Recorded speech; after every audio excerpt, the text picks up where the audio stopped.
Thank you everyone for coming to Lunch and Learn this semester. It's very exciting. We're going to be talking about fundamental teaching strategies this semester, really trying to get back to some of those basics in our lives. We are starting with a two parts in a series. For this time and next time, we'll focus in on classroom management. Throughout this semester, we'll also have conversations about classroom discussions, inclusive settings, and active learning strategies as well. So we'll be able to dive deeply into those topics, and we're really going to concentrate on talking about these things across modalities. So we're trying to help support you, whether you're an in-person class, a Zoom class, or if you're an asynchronous class. So we'll have discussions about, well, this is a great strategy no matter what modality you're teaching, but it might look a little different depending upon your setting. So those are the types of conversations that we'll have this semester. And I'm really excited to be here with you today. I'm Laura Thompson. I'm instructional designer at Stanton. Sometimes I do have the opportunity. I travel to other campuses as well, but always available through Teams or email that you can reach out to me if you would like some support. And I am joined by my effervescent partner today. Hey everyone, I'm Jenna Cinnamon. I'm also an instructional designer with the lovely Laura, and she's agreed to let me join her for a few lunch and learns this semester, so I'm really excited. Once again, I am typically at the Stanton campus, but if you don't find me there, by all means, please feel free to reach out on Teams or email. So we're gonna dive right in because we know it's, about lunchtime, that's for sure. So our agenda for today. We're really excited to dive into part one of our classroom management strategy series. So during today's session, we're going to define classroom management as well as look at all the different components that make up your classroom management plan. We're going to map out a road to success to start your semester strong. A lot of you have already started with your students, and it's not too late to still implement some of these strategies. Our next piece is we're going to focus on strategies for successful classes by taking a look at the first 5 minutes as well as the last 5 minutes. And finally, we're going to conclude today's lunch and learn session with handling difficult situations, because that is something that is part of teaching. And even with adults, it's something that we need to address and have a safe place to kind of discuss strategies to make that happen. So we're going to get started with a little bit of an icebreaker about would you rather. So we're going to ask in the Zoom chat if you can respond with an A or a B. So would you rather have an assistant who organizes or have an assistant who grades? A. Interesting. I'm not going to lie, I would be A too. I think I'm a little bit of a control freak on my grades and my consistency. Can I say that? So I appreciate that as well. Neither. April likes absolute control. I could see that from her too. Jack said B. Jack, you're an outlier. Interesting. Kenneth, share. Well, my question is, first of all, just I'm fairly organized, but sometimes I could really use reminders. So that's why I chose A. But more than that, it's just the question about B is like, I love my job. I did not get into this job to grade, but I mean, what's the point of the education we've gotten if we're then not disseminating that to the students with feedback? So that's my thinking. Because when I was in graduate school and stuff, I had to grade instructors' papers, the students' papers for the instructors, and I'm just like, how is this a valid system? What's going on here? Like what? So I agree. No, you're absolutely right. And that's how you get to know your students and where they're at in the journey and give them that feedback to help them grow. No, I 100% agree with you on that. All right, we have a couple more. So would you rather have a free masseuse come to the college or have a free gourmet food that's available to you every day? Free masseuse or free gourmet food? Food. I'm there too. And I want it to be available all the time, not just certain windows when I can't sneak down to go grab it. That's my only gripe there. Not even a second thought. B. Okay, I like that one. So now we're going to put on our faculty hats again. Would you rather have students who always chew gum or eat in class, or students who are always on their phones? This is funny. There is an outlier in this one too. I am torn as well. And I guess it's safe to say it also depends on the course we teach, right? Because some of our classrooms, we can't have the food and things like that in there. Oh, hate listening to people snack their gum. Okay, Chris, I like that. No, I agree with that too. Oh, many of my students can't access the Wi-Fi on their phone. Oh, good point. Good point. That's true. They're already kind of out of luck there. All right. And one more. Would you rather have a class that's too loud, but they get their work done, or have a class that is completely quiet? No one talks, no one engages, but they also get their work done. Wait to hear that. And, there is a point where the too loud is too much noise for, impacting the learning of others. Absolutely. But at least they're engaged. They're wanting to talk to you and their classmates. But sometimes I need the quiet class too.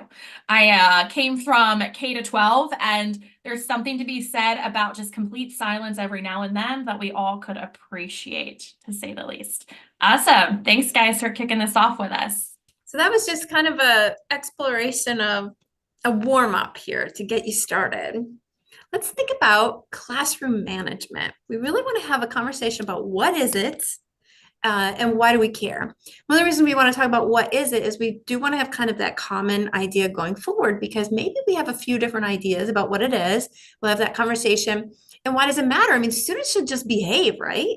They should just be appropriate in class, and they should be there to learn. And I am there to give them this information, and they should just receive it like sponges, right? Well, let's think about a definition of it. And this is from We Are Teachers. It's kind of a fun site, and they have a lot of interesting resources on there. Some of them might have to be adapted to your setting, but they're still a pretty neat resource. But simply put there, they define classroom management as the wide variety of skills and techniques that teachers use to help their classrooms run smoothly. You'll see the ellipsis there because there was more to it as well. But the idea is that there's lots of things that you do to try to make sure that your classroom runs smoothly, that your classroom session runs smoothly. There is this chart that's available, and this talks about some different elements of classroom management. One of them is the layout of your classroom, and sometimes we might call that the environment. However, there is kind of a comparison between an environment and, say, the ecology, and the ecology might be more related to some of these. Jenna, can you kind of just briefly describe that difference? Because I love the way you talk about it. So when I think of an environment, it's what's around me, but the ecology is how you interact with that environment that's around you. We are all told what classrooms we're going to be in, or we have our shell course that we're using on D2L, and that's our environment. But there's the ecology part that you have control over with your students and to how they're going to interact with the hand that you're dealt. Excellent. And that's what plays into these other bubbles in this chart. So layout a lot is the way the desks are arranged. Some of them we have a lot of control, and we can make little small groups, things like that. But if we're in one of the computer-based labs, for instance, they're pretty well set. So we have to maybe think about other ways that we can apply how students interact, or how they move, or how we interact with them. There's time involved. How do you use your time? How do you structure the time of the course? Of course, those behaviors, and that's not just the student behavior, that's your behavior too. We have to be responsible for what we do. The materials that we use in the course, sometimes, again, if it's asynchronous, those are all online, but it's also recognizing that if we're in person, they might not all be printed papers. Perhaps having that support in the LMS and D2L is important. LMS is a learning management system. And we want to think about course norms and policies. So really have those conversations about how are we going to interact with each other to be respectful of other individuals in this classroom. And then, of course, the instruction is a huge piece about how are you making sure that students can understand the topics that they're encountering with you. And what's even more so is apply it later when they move on beyond you. Thanks, Laura. And we have kind of created what we coined as the road to success. And we do acknowledge that the semester has started. A lot of you guys have already had your first interaction with your students, but these items on this road to success can still be implemented now and throughout your semester with your students. So focusing on the greeting and introductions, we're going to dive a little deeper into each of these shortly, but thinking about that welcoming environment, setting the tone is part of your classroom management strategy. Doing icebreakers, and you saw that we started today with some of those as well.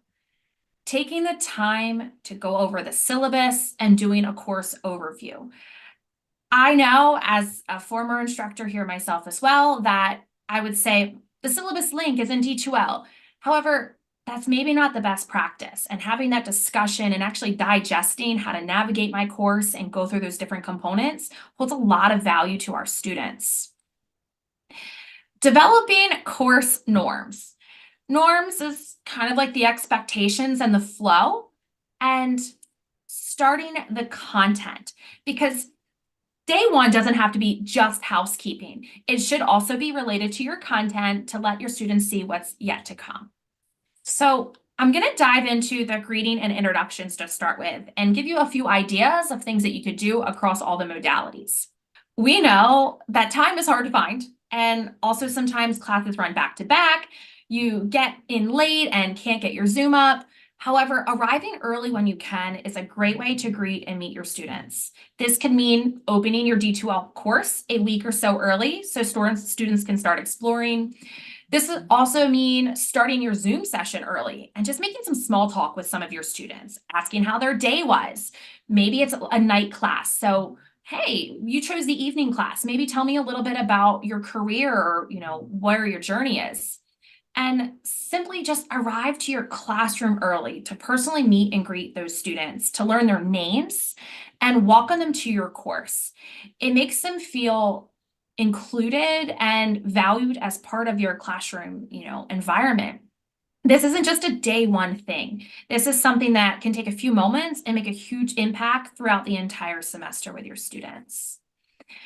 Part of those welcoming interactions can include those icebreakers, like the one we did, for a fun little way to get to know each other, but they can also be content related to kind of get the temperature on what students know or how students feel. A great way is to do an instructor introduction video, whether you're teaching face-to-face, online, sync or async.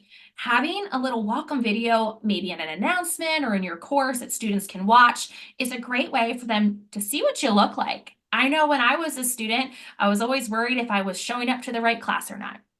And giving students opportunities to return the favor and introduce themselves. This may look different across the modalities, and we absolutely understand, but it's a really great way for students to get to know each other and for you to get to know them, including pronouncing their names. I know that was something I was always worried about when I had my students.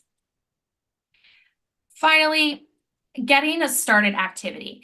So we do recommend that it's a content-related item, and that also could be part of the course syllabus or your D2L shell. Maybe you have a scavenger hunt. Say, hey, can you go find our late work policy?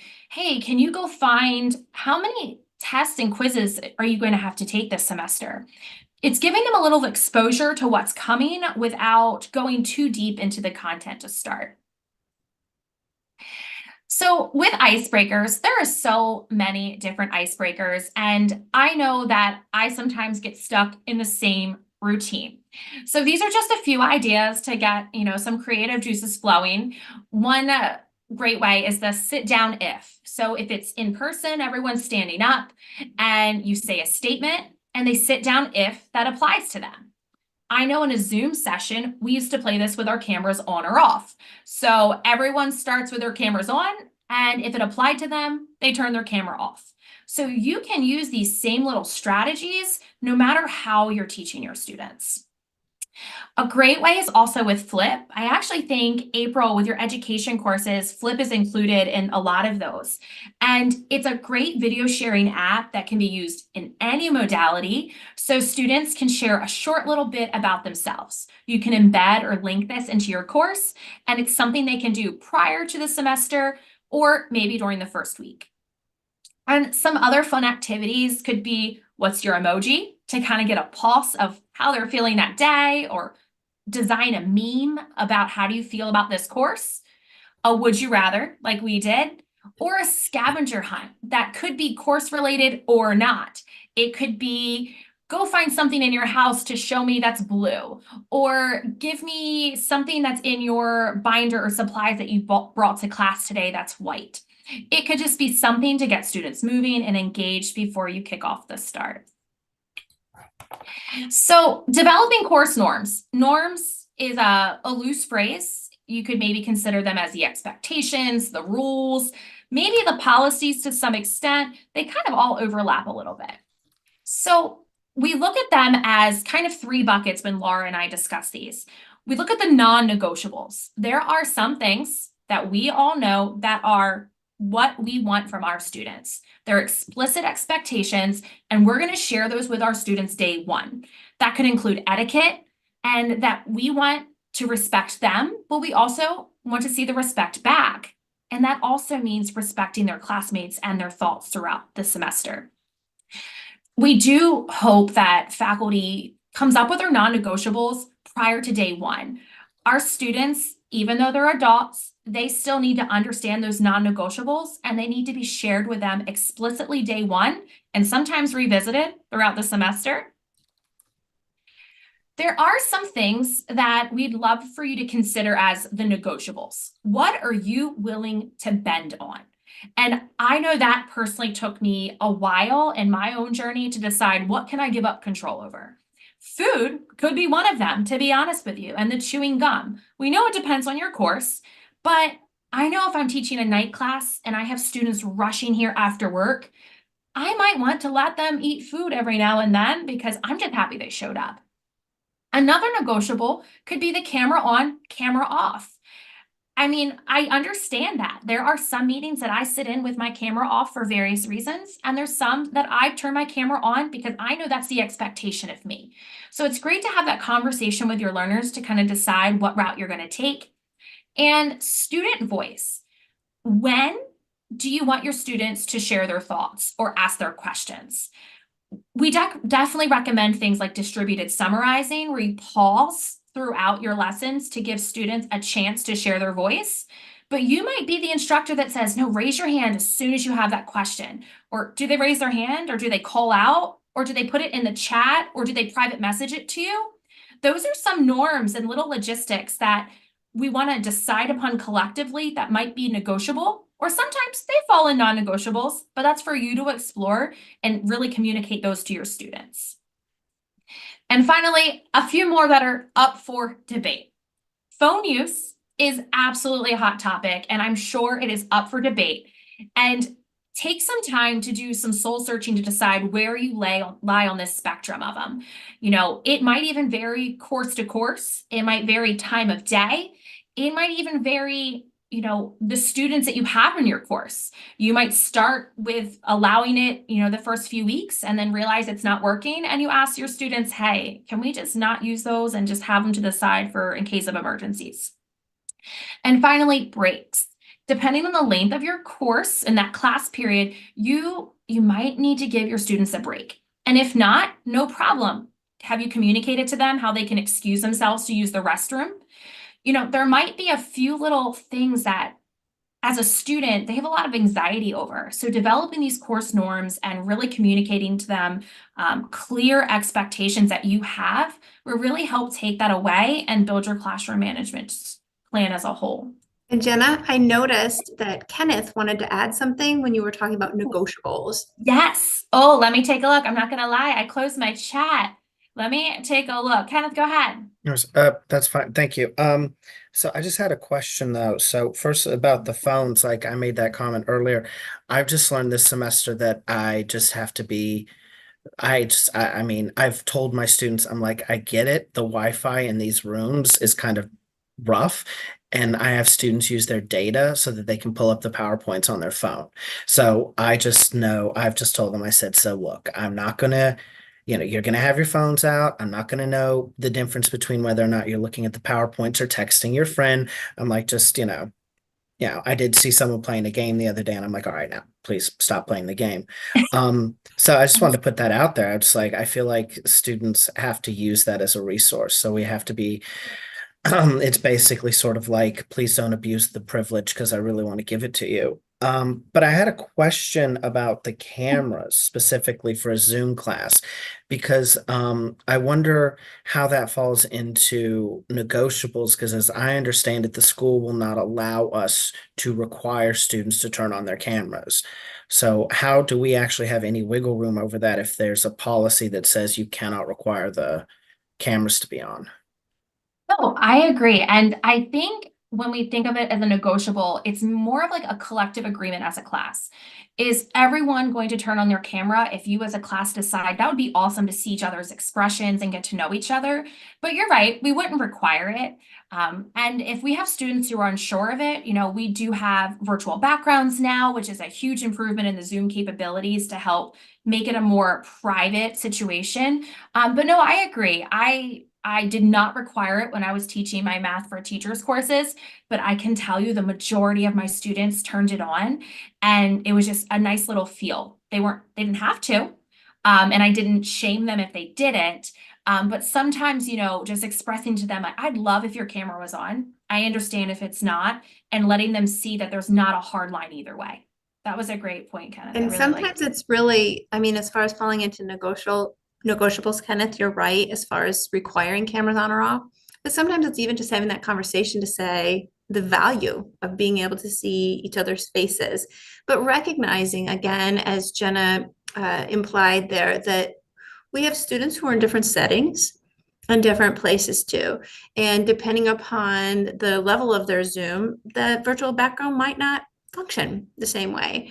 So it's giving them that ability to know. What I used to do with my students also is I would just say, okay, even if you don't have your camera, I need something from you. I need to know that you're there. So even those emoji reactions or chat responses, things like that, so that if they that way I still know they're there. I still know that they're present and participating, and I know if they have questions. So that so when it says negotiable, I hear what you're saying, and that wasn't the implication that you can say, oh yes, we all have to have it on, because that's kind of why it wasn't in non-negotiable. But there's a value in the conversation about why they might want to even turn it on periodically, even if it's not on all the time. That conversation can be really valuable. I'm really glad you said that. And kind of about the phone use, you're so right. There's like that level of trust generously. I know in math classes, students can use Desmos, and that's an app, and they might be using it on their phone. So you're absolutely right. We want to trust them because we know this is a tool they might need to succeed in our class, but we're going to also kind of monitor it and nudge them a little bit of like, hey, could you maybe not do that? And that's okay. A lot of times they learn from that brief little conversation. Awesome. Thanks, Kenneth. Those were great talking points. We have another request from you in the chat, if that's okay. So when you start content, sometimes it's great to find a little engaging hook. So take a look at the picture. It says, don't panic. How does this picture relate to your course? So I want you to be the student. Think of one of your courses. And how could this picture relate to something in your course?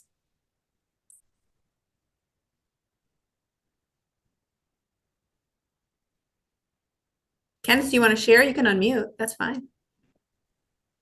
I mean, I don't mean to always just be, absorbing all the or using up all the oxygen, but the way I read this is, I've only been here the one semester, but I've seen the level of anxiety that some students have.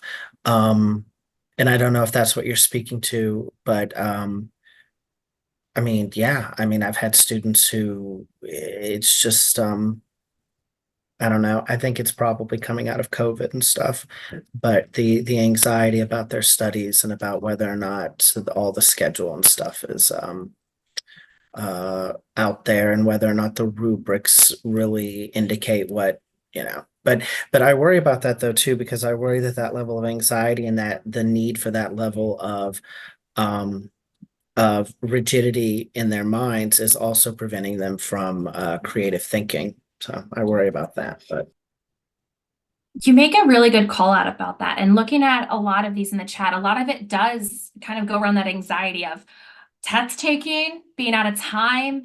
And I really like what Kathy said and spinning it as this too shall pass. We know that there's hopefully more toilet paper somewhere that someone can throw to you. And Jamie, you're right. A&P is no joke. Everyone does panic when they see that, but it's okay to calm down. We're going to get through this. Being resourceful, figure out an option, right? I know if that's me, I'm going to holler down the hallway and hopefully Cliff can hear me. Or if I'm at work, I'm going to text Laura and say, hey, Laura, SOS. So, thinking about this is a problem that we can solve. And it's a really cool way to maybe even share things like this with your students that it's kind of related to content, right? How do you feel about this upcoming test? Is this you? But I love these responses and really appreciate you guys for chiming in with that. Awesome. All right. I also I'm gonna saw a hand it over. relationship to, say, scarcity in there too. So it made me think about like economics discussions or sustainability discussions, like being able to tie it to some content types of things too. But I love the social emotional angle that this group took to be able to help students recognize that it's okay. And April was tying in there, know that there are resources available. And it's great to be able to have those kinds of conversations too. This is fabulous. I know, you guys are amazing. All right. So let's dig into this about successful strategies for your successful classes. So we're just going to talk about a few ideas to get you started in this. We know that for many people, their semester has begun already, at least one class session.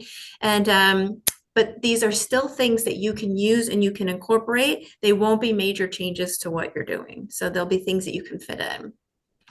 So in learning, we know that what we can do as instructors to help students connect thoughts together, topics together across courses, say in a continuum in a program, or courses across departments, that's going to help them deepen their understanding. So I like to imagine kind of a filing cabinet that we're creating for our students. We're giving them a place to put this new information because then they can access it more quickly in the future. And if they're able to access it more quickly, they're using less of a cognitive load to be, oh gosh, what was that? What do I remember? Where did I put that? To be able to now synthesize and be able to create a new product. And those are higher order thinking skills. So we're helping them recognize where that information is. How do I get to it easily? And then being able to apply it later in their life or in their studies. And you can tell I'm a psychology major, but That's why you're the expert for this section. Well, we're going to talk about the first 5 minutes because research has shown that the first 5 minutes can be so important in a class. I did have someone who said to me recently, oh yeah, we'll just say, the first 5 minutes, everybody's getting there late, things like that. We'll just kind of, trickle in. And then they had said even longer than that. And I said, well, the only problem is then you sacrifice what can be rich time. And if you're beginning late, then you're going to begin later every time because the people who are on time will recognize, oh, it's not starting anyway. I can be here a little bit later. And it negates kind of that conversation that Jenna had pointed out of trying to be there just a little bit early for your courses, recognizing that it's not always possible, but whenever possible, it's a great practice. In those first 5 minutes, you can have a hook. And this is something that's valuable to your course and fun maybe, or at least interesting. And your students don't want to miss it because that's good stuff. So you can use, for instance, we used the would you rather, and we tied it a little bit to the content. You might have noticed we had the questions in there about chewing gum or using their phone. Those are classroom management kinds of things. Or noisy or quiet. Those are classroom management concepts. So we had a couple questions that were fun, like a masseuse and a gourmet meal. And then we had a couple that were content related. It doesn't have to be deep, but I think you will probably often be able to find things that are deeper. For instance, a brief video, not a 15-minute video. Please, please no. These are the first few minutes of the course. It's a snippet of a video or a quote. We've used a couple of quotes in here to generate some interest. Maybe you have a statistic that you'd like to try that is a surprising number for your students. You might review earlier sessions. Again, this is not the bulk of your new class session though. The reviewing earlier sessions, it's just brief and you need to be strategic. What are the points I really need to drive home that help students connect this class session to the last class session? We're helping them with that filing cabinet. Maybe it's been a couple days since they were at the last session, maybe it's been a week, but we're trying to help them connect their learning. And then we might ask them some essential questions at the beginning. These are ones that are tied to our learning objectives. Maybe they're even related to that hook. Why did we think that hook was important? Why are we thinking that's going to help us drive through our content today? And for asynchronous courses, the first 5 minutes are often translated to that consistency in your delivery. So for instance, those announcements, I know every Monday morning at 8, there's going to be an announcement in the course that provides me a review of what we did before, a preview of what's coming next. Maybe there's a little video in there from my instructor, or maybe there's a quote in there that's going to generate my thinking for the week. And we were thinking about materials accessibility, that use of videos in there. That's how that might look in your asynchronous class too. Then, of course, if we talk about the first 5 minutes, we want to talk about the last 5 minutes. We know about kind of that parabola of learning, right? That we generally remember the first piece, we generally remember the last piece. We want to make sure we're connecting these together. One of those is through summaries. But this is not you summarizing, saying, guess what we talked about today? We talked about this, we talked about this, we talked about this. We want to have students drive that summarizing. We can do that a few ways. Remember, some people, we really like a quiet class. So for 1 minute, they write quietly, what did I learn today? What were the most important topics today? You would be able to collect that, or they can share out at the end. And this can take just a few minutes, again, the last 5 minutes of your class. You could have a think, pair, share, or a turn and talk, where your students turn to each other and they say the top 3 things from today. This can take place in your discussion boards, and really that's for any modality as well. So it could be that students who were even in class, there's a discussion board that they could reply to through D2L, or asynchronously, students being able to summarize what were the things that I'm taking from this week's class that I will be able to move forward in my program that I foresee as being useful. And then we can also think about writing a letter to the absent student. I really like this activity. It can be a real student who's not there or an imaginary one, but they write a letter to them saying, these are the things that you missed from today's session and really, really want to make sure you understand. And it doesn't have to take long to write, a couple of minutes, and you can collect that as the instructor. And then that helps you become informed for what your review is for the next week, so that you can make sure you're strategic about what were the things that I really need to review. At these last 5 minutes, you might want to explore confusion. So there's a strategy called Muddiest Point that we've mentioned in a couple other CCIT sessions, but it's so important that it's worth mentioning again. These are opportunities where students can let you know where they're still confused. And some of that depends upon the safety that you've built in your class, that they feel okay to say that.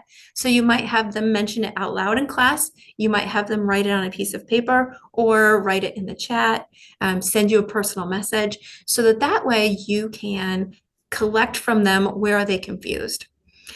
You can address that confusion right away if it's minor clarifications that are needed. If it's something that's bigger or is widespread across the class, then you might want to dedicate a few minutes to it in the next session so that you can ensure that misunderstanding is cleared up. There's a 3-2-1 activity where, and this can look a variety of ways. The importance of the 3-2-1 is that you have maybe 3 things that resonated with them that day. Two bits of information that they know they're going to be able to use in the future, and 1 question that they still have. But ultimately, that point of the last 5 minutes is also to connect some lessons together. So we've summarized this one, we've talked about what points need clarifying, and this is what we're going to learn next week. We're building that connection for them. And I did want to make sure that I mentioned in that confusion, if you're exploring that confusion with them, even if it's a class that you're going to reteach that topic, that piece the following week, send them an announcement or mention at the end of class or send them an email that lets them know, by the way, I noticed this misconception that a lot of students have. We're going to address it. So they don't spend a week thinking they're right, or they don't spend a week not knowing what to do, and then they're applying it incorrectly to new work in the course. So it's good to at least point out, even if you don't feel like you can explain it completely in an email, you could create a little video or spend that time in the class that helps them really understand that misconception. So what I'd like to do is invite you to type in the chat or to unmute. What's something that you do during either the first or the last 5 minutes of your class that you have found really useful for your students or useful for you as an educator?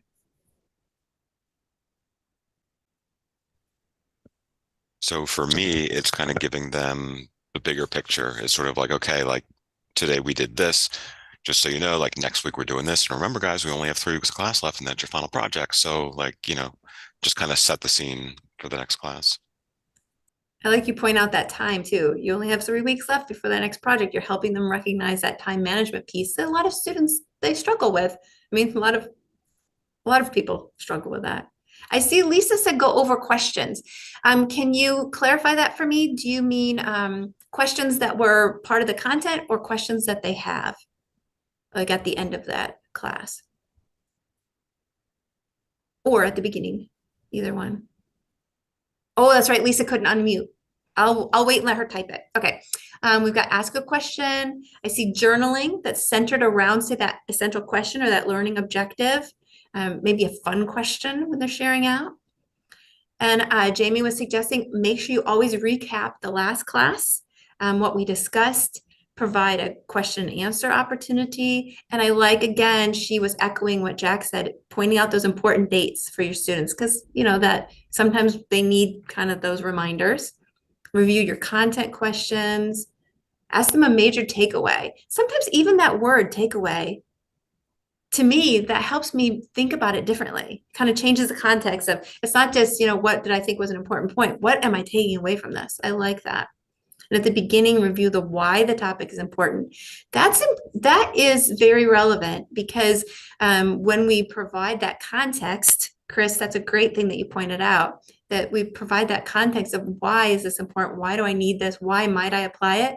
If your students aren't able to see how it applies yet, you're giving them some of those ideas. That's great. In particular, when I teach the trauma content, I use statistics from the state of Delaware so that it's like, this is what's happening here with the patients you're going to take care of. That's excellent. And really giving them that real world application. Thank you, Chris. I know you guys have a lot of great strategies that it seems like you already do. That's very inspiring to say the least. So we're going to kind of wrap up today's session with handling difficult situations. I know I've had them myself. I'm sure many of us have. So we kind of want to take a look at first, like, why are these difficult situations maybe arising? So it's really important for us to pause as the instructor to sometimes understand that some of these disruptions are not intentional. And when you think of a disruption, that might be a cell phone going off. That might be someone responding back to a text message and you're annoyed as a faculty because I'm teaching. How dare you do that right now? And sometimes it's just calling out and something that you might perceive as being rude. But the reality is some of our students may not know how to behave in a classroom or online setting. They maybe have learned some habits through COVID times, or honestly, maybe they've never had clear expectations shared with them. So yes, sometimes they might be intentional. Absolutely. We've all had maybe some students that give us a run for our money sometimes. But a lot of our students may not be doing this intentional. And if we focus on our classroom management strategies, we're hoping that we can handle and navigate these disruptions and difficult situations a little easier. And when Jen and I were talking about this section of today's session, we were having those conversations as well, that all this information that we've had so far are preventative measures that if those things are running smoothly, a lot of these disruptions don't happen anyway. But it's good to be prepared just in case. But then that's why we had that conversation also, that some students, they don't realize that calling out might be disruptive in this course. They've always done it before, or they haven't had those conversations before. So that's valuable. But Feldman had characterized that there were generally 4 types of classroom incivility. I really like that term, actually. It's not really talking about, misbehavior, it's incivility. We're just not being civil to each other. And it's interesting because some of those can look different depending upon the modality of the course. So, for instance, annoyances, these are the things they arrive late to class. Or if it's asynchronous, they're just not participating at all. Things like that. That those can be those annoying kinds of things that happen. One of the things I like to talk to my students about is if you're late to class, you don't have to apologize on your way through the door. If I'm talking to the class or the class is working in small groups, things like that, you don't have to loudly announce, so sorry, I'm late again. I think you don't just come in quietly and put yourself in. But some students don't think that. They think, oh, I have to apologize or I have to make a big deal out of it or else she'll be angry with me. So sometimes having those conversations is important. You've got classroom terrorism, which sounds a little scary, but that can also just mean monopolizing the time. So you have students who they have their personal agendas, they're trying to drive home. Maybe you're in one of those trauma courses that Chris was referring to, and they have definite opinions about what has caused a certain trauma or how you should respond to it. And they are constantly monopolizing the time with that. This could also talk about word choice in your discussion boards, though, for your asynchronous or for your discussion boards that are done through the learning management system through D2L. And it's being able to monitor those because I do know that one instructor had some issues with the way that a student was communicating there. But sometimes it's meant to be inflammatory. We know that. But sometimes students, they just don't know how to communicate respectfully with other people when they disagree. So it just depends on how you respond. Of course, intimidation of the instructor is one. It can be a threat. I'm going to tell your department chair, or I'm going to report you to the dean. And those can happen, of course, in person or asynchronously through emails that they threaten that they're going to do that because of whatever they have perceived to be an injustice. And it's being able to have conversations with students that often will prevent some of these things. But it's being able to think about the different types of disruptions that could happen in the class. And then finally, threats or attacks on a person. And some of this could even just be space issues, getting too close, kind of hovering over, and being able to handle those kinds of situations. There are policies in place at the college as well, but we're going to go ahead and discuss these in a little bit of a different way now. So we want to take a look at what do we have control over? And we do have control over different strategies. Number one is to be a model. If I think of the unresponsive student, well, I'm going to think about myself. Have I been timely with my responses? Have I been posting my announcements on a reoccurring basis? I want to model what I'm expecting of them. And sometimes that's hard. And sometimes I even know I've been guilty of feeling that this is my class, I'm in charge. But that's not the reality because we truly are here for them and we really want them to succeed. So I can model these appropriate behaviors with them.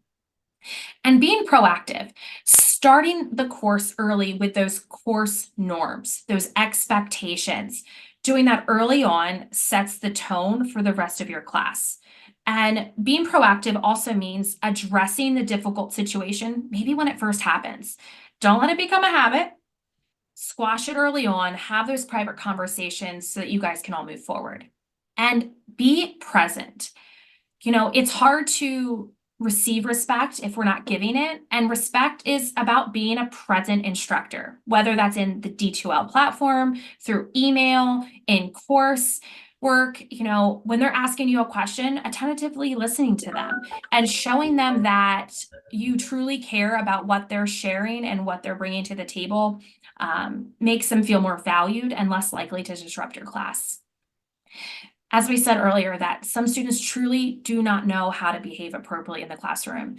We say all the time, be respectful, but what does that even mean? I can tell you from my own personal life, our little guy has a blended family, and what respect means at our house might be different at mommy's. What respect means in his one related arts class might be different than his regular teachers. And that's kind of the same thing here with faculty. Our students have a wide variety of instructors, and we all are drastically different, and that's the coolest part. But what respect looks like to me might look different to you. And it's really important we communicate to our students what respect looks like in the confinement of our classroom. And I wanted to add one more thing with the be a model, also with the language that you use in your class, right? And that goes along with what Jenna was just saying about being respectful.